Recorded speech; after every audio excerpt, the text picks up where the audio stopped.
The Russia-Ukraine conflict has not only brought death and destruction to tens of thousands, but also has economic implications for the US economy as well. Now let's dive into the real cost of this tragedy, the human cost. As of August 2023, total losses are over $250 billion and counting. The rebuilding and decontamination efforts?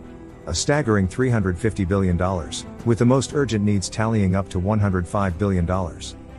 However, Western nations haven't been idle. They have funneled billions into Ukraine for support, with military equipment as a significant portion. The Kiel Institute for the World Economy reported NATO members committing over €75 billion, which is around $80 billion, in various aid and assistance.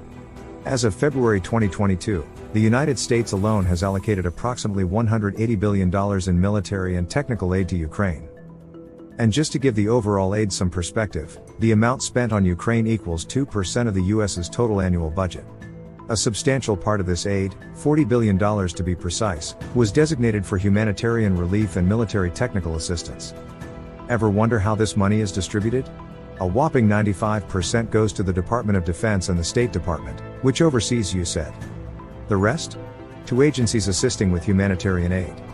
It's vital to understand that although billions have been allocated, a lot of this money hasn't been spent yet, and could continue till 2032. Which to some experts, and advocates for responsible government see this spending as a waste of taxpayer dollars. For example, USAID reported nearly $10 billion given to Ukraine in the war's first year. And in military aid? More than $28 billion since the conflict's inception, with equipment and weaponry being major components. Let's look at how this aid was allocated. $114.9 billion was divided over 4 separate bills. These funds came from acts passed in 2022 and 2023, with a significant portion emerging from the Ukraine Democracy Defense Lend-Lease Act. But on the Russian side, things are different.